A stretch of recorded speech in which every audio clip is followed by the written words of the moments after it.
en el lugar de los hechos. Sin más preámbulos, vamos a compartir las láminas para que puedan seguir.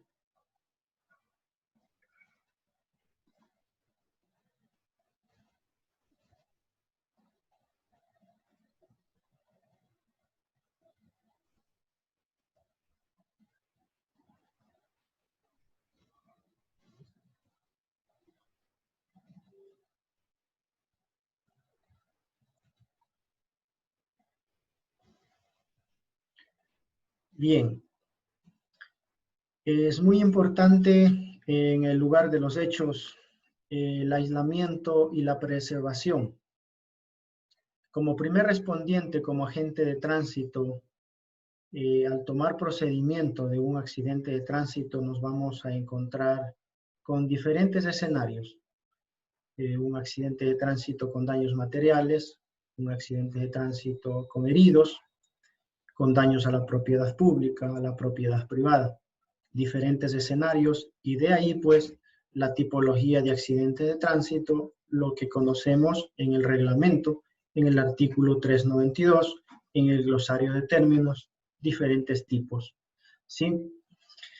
El Código Orgánico Integral Penal establece en su artículo 458 la preservación y aislamiento de la escena del hecho o de indicios.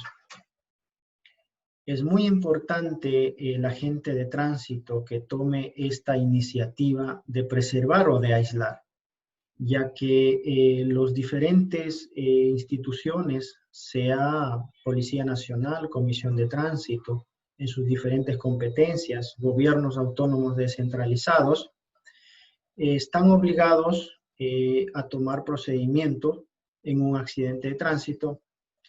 Y pues en un accidente de tránsito, la mayoría de los accidentes de tránsito no tomamos esa precaución de preservar, estando obligados a hacerlo. Y esa obligación no nace de una disposición de alguien porque así lo quisiera.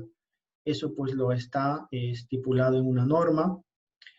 También tenemos lo que es norma internacional y pues conocemos también como el debido proceso. Dentro de lo que podemos citar del debido proceso, pues lo tenemos en la Corte Interamericana de Derechos Humanos.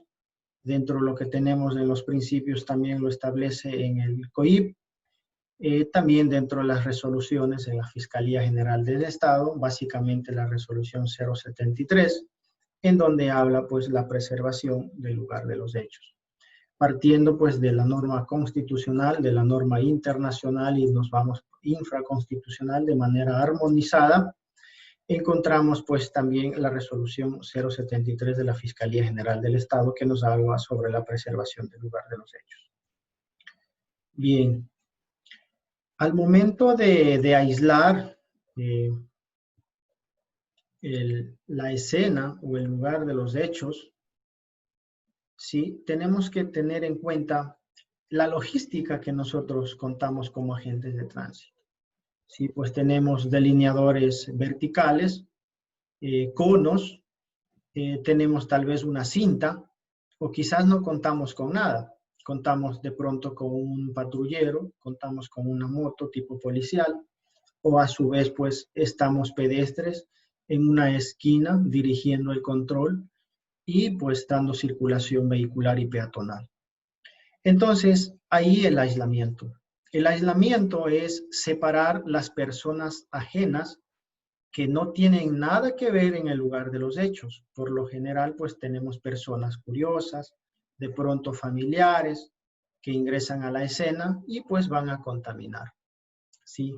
Entonces, preservamos con la intención de mantener tangible el lugar de los hechos, ¿sí? Para las futuras investigaciones con el personal competente en accidentes de tránsito. De ahí que nosotros vamos a tener diferentes escenas, diferentes lugares, el lugar de los hechos. Doctrinariamente, el lugar de los hechos pues, está compuesto del lugar del hecho, lugar del hallazgo y lugar del enlace. O pues diferentes doctrinas, lugar primario, secundario o terciario, dependiendo qué tipo de escena sea. Por lo general, los accidentes de tránsito se dan en lugares abiertos, sí, o mixtos también, semiabiertos, como por ejemplo terminales terrestres. Básicamente, debemos preservar todo. El lugar de los hechos, pues, está compuesto de tres lugares, y si encontramos algún indicio, de pronto un parachoque, o de pronto alguna huella, de pronto alguna mácula, es obligación del personal de primer respondiente preservar, hasta contar con la presencia de el personal especializado en investigación. ¿Sí? Entonces, sigamos, por favor. ¿Pero qué será el lugar del hecho? Si el lugar del hecho, como primera fase, o conocido también como zona primaria, es el espacio físico en el que se ha producido una infracción, ¿sí? Una infracción que puede derivar en un delito o una contravención, de acuerdo al Código Orgánico Integral Penal.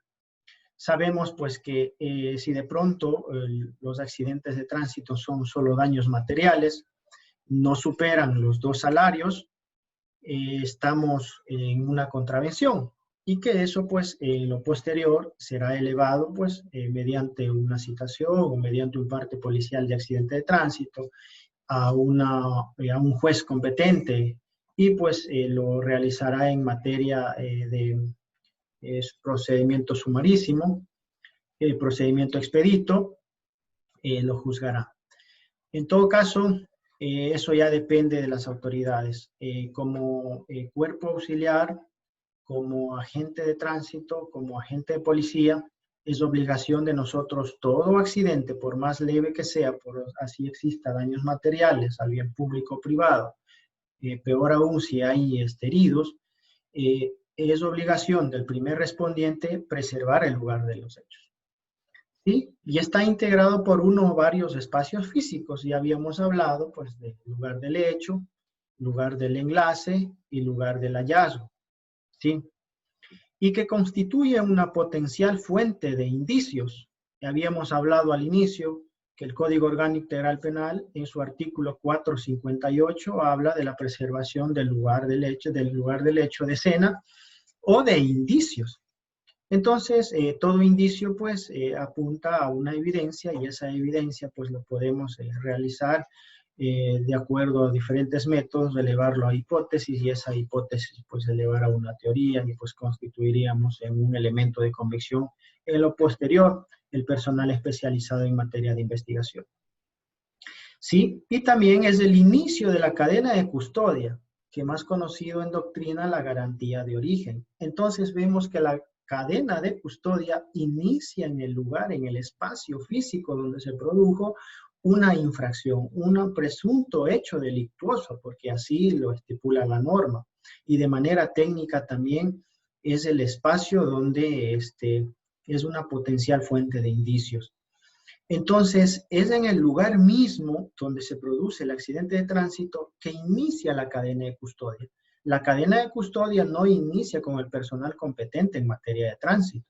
Entonces, de ahí nosotros tenemos dos grandes procesos: la de preservación y la de procesamiento de los indicios, que constituye todo un sistema, que ahí estamos hablando de la cadena de custodia y de la garantía de origen. Entonces, es muy importante tener en cuenta que la cadena de custodia inicia en el lugar de los hechos, y que de ahí es responsabilidad, de acuerdo al Código Orgánico Integral Penal, del servidor público, tal cual lo establece la Constitución de la República del Ecuador en su artículo 229, que por razón de su cargo o función ejerza una potestad pública. Entonces, es obligación de nosotros preservar el lugar de los hechos en cualquier tipo de accidente de tránsito, sea leve, sea grave, sea por daños materiales al bien público o privado. Sí. Y entonces hablamos de los perímetros en un accidente de tránsito. Comúnmente nosotros vemos que existe un encintamiento y que solamente existe una cinta. Pues quisiera en este curso romper paradigmas y pues hablar de manera más técnica de que se debería aislar dos zonas, ¿sí? Es decir, dos encintamientos, porque la zona interior crítica es donde está la potencial fuente de indicios, es donde se ha producido el accidente de tránsito, es donde se ha producido el choque, el atropello o cualquier tipo de accidente de tránsito. Entonces, a eso el perímetro lo conocemos como la zona interior crítica. Ahí deberíamos o debemos encintar.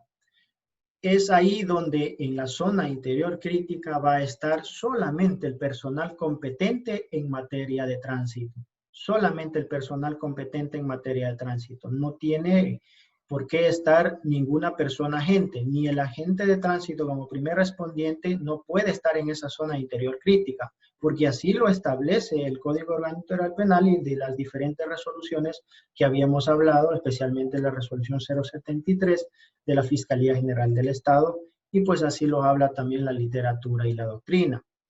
Y pues el agente de tránsito para poder ingresar en otra zona, hablamos de la zona exterior restringida. La zona exterior restringida es una zona donde puede estar el primer respondiente, donde puede estar el sistema de comando incidentes, donde puede estar pues otro tipo de personas afines a la investigación, puede estar el fiscal, puede estar familiares, puede estar bomberos después de haber asistido, es decir, cualquier otro tipo de personas afines a la investigación, afines al accidente de tránsito. Y la zona exterior amplia, su nombre mismo lo establece, la zona exterior amplia, pues ahí pueden estar cualquier persona, como es un hecho de tránsito, puede estar cualquier persona pues viendo lo que procesan, lo que se trabaja, no podemos pues no permitirle ese derecho, ¿no? Entonces, hemos hablado aquí de la zona interior crítica, esa zona interior crítica donde solamente tiene que estar el personal competente en materia de tránsito, es decir, la Oficina de Investigación de Accidentes de Tránsito y en sus diferentes provincias en donde aún sigue funcionando lo que es el Sistema de Investigación de Accidentes de Tránsito, el CIA, también ellos toman procedimiento. Y en la zona exterior restringida puede estar pues el primer respondiente y demás personas afines a la investigación, y la zona exterior amplia puede estar cualquier tipo de personas. Entonces, de ahí que el primer respondiente tenemos las reglas de oro.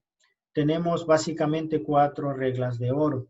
Cuando lleguemos al lugar de los hechos o al lugar del hecho o a cualquier espacio físico donde tenemos un indicio donde se ha producido un presunto hecho delictuoso, debemos siempre recordarnos 4 reglas de oro que nos va a servir y nos va a ayudar durante toda su carrera. Es decir, no toco, no muevo, no sustraigo y no agrego nada. ¿Sí? Al tocar, dejamos material sensible de investigación, dejamos evidencia traza, dejamos huellas, es decir, al momento de tocar estamos alterando la escena o el elemento materia de prueba. No muevo porque las posiciones finales nos indican algo al momento de realizar un estudio técnico-científico. Peor aún sustraer porque estamos involucrados en otro tipo de delito, y agregar también, no podemos hacer ese tipo de cosas. Tenemos que guardar intangible, ¿sí? La zona tiene que ser preservada, tiene que ser procesada por el personal competente en materia de tránsito, y pues es obligación del primer respondiente, y de ahí que hemos sacado las 4 reglas de oro para recordar, pues no toco, no muevo, no sustraigo y no agrego nada. Lo que habíamos hablado, el Código Orgánico Integral Penal, en su artículo 458, habla de la preservación de la escena del hecho o indicios. La o el servidor público que intervenga o tome contacto con la escena del hecho e indicios será la responsable de su preservación hasta contar con la presencia del personal especializado. Lo dice y lo cita en el Código Orgánico Integral Penal. En el Ecuador, pues a partir del 2014 entró en vigencia. De ahí que un poquito, analizando ese artículo, tenemos dos grandes etapas de la investigación. La de preservación del lugar de los hechos y el procesamiento del lugar de los hechos. Y que de ahí se origina la cadena de custodia. Preservamos porque queremos guardar la garantía de origen, que los vehículos, todo tipo de indicios, no ha sido alterada. Y al momento que llegue el personal competente en materia de tránsito, así lo estipula su parte final del artículo 458, hasta contar con la presencia del personal especializado. Entonces, el personal especializado tiene la obligación, la de procesar los indicios, ¿sí? Ellos, pues, al momento de procesar, realizan un informe técnico-científico y, pues, lo elevan a la Fiscalía General del Estado. De ahí nace la cadena de custodia. Entonces, el servidor público, que es el agente de tránsito en sus diferentes instituciones, como la policía, comisión de tránsito, los diferentes gobiernos autónomos descentralizados, al momento de tomar procedimiento en un accidente de tránsito, tener en cuenta esto, preservar el lugar de los hechos o de indicios, hasta contar con la presencia del personal especializado, ¿sí? Pero, ¿qué pasa si yo no hago eso? No estamos involucrados en una presunta infracción. El artículo 292 habla de la alteración de evidencias y elementos de prueba, que nos dice que la persona o el servidor público que altere o destruya vestigios, evidencias, materiales u otros elementos de prueba para la investigación de una infracción será sancionado con una pena privativa de libertad de 1 a 3 años. Entonces, vemos a diario los accidentes de tránsito, que personas ajenas, o de pronto por desconocimiento, o de pronto porque la vía se encuentra congestionada, movemos los vehículos, alteramos, y pues destruimos lo que son los indicios para la investigación futura. Entonces, lo estipula también el Código Orgánico Integral Penal, está tipificado, ¿sí?, en el artículo 292 como alteración de evidencias y elementos de prueba. Para hablar un poquito de cadena de custodia, un poquito un concepto doctrinario, nos dice que es el registro cronológico y minucioso de la manipulación adecuada de los elementos, rastros e indicios hallados en el lugar del hecho durante todo el proceso judicial. Habíamos hablado que la cadena de custodia inicia en el lugar del hecho. Es por eso que el concepto nos dice el registro cronológico. Entonces, la primera etapa, la de preservación, y la posterior, que es la de procesamiento hasta que llegue el personal especializado, todo eso constituye cadena de custodia. Y tiene que ser de manera minuciosa. Tenemos que ser muy profesionales en esto de tomar procedimiento en un accidente de tránsito. Tenemos que hacerlo bien. Habíamos hablado del encintamiento. Tenemos que realizar dos tipos de encintamiento, en la zona interior crítica y en la zona exterior restringida. Y de ahí que al momento cuando estemos en una audiencia de juzgamiento, los sujetos procesales, sea pues fiscalía o sea la defensa técnica de una de las partes, de la víctima o del procesado, nos va a preguntar y nos va a hacer pues las preguntas de pronto si el lugar del hecho preservó o usted encintó o aisló el lugar de los hechos. También lo estipula el Código Orgánico Integral Penal, la valoración de la prueba. Y nos dice que la valoración de la prueba se hará teniendo en cuenta su legalidad, autenticidad, sometimiento a cadena de custodia y grado actual de aceptación científica y técnica de los principios en que se fundamenten los informes periciales. Todo esto, lo que se hace en el lugar del hecho, la de preservar, la de aislar, la de no permitir que personas ajenas estén en el lugar de los hechos, tiene un propósito. Que los informes periciales, que posterior llegue personal especializado y realice un informe técnico-científico, se encuentre dentro de este grado actual de aceptación. En todo caso, es un trabajo conjunto entre el primer respondiente y el personal especializado, que se lo va a ver reflejado en una audiencia de juzgamiento. También lo estipula en el Código Orgánico Integral Penal como la valoración de la prueba. Básicamente, de manera general, hemos hablado lo que es la preservación del lugar de los hechos. En todo caso, vamos a hablar en la segunda parte las generalidades de la criminalística de campo, como está de moda pues, en los tiempos actuales sobre la criminalística vial. Hasta aquí en mi intervención. Esperemos la segunda parte, la segunda clase, poder compartir. Muy buenas noches. ¿Cuánto salió? Hay casi 45 ahí, porque el resto lo... Bacán. De tener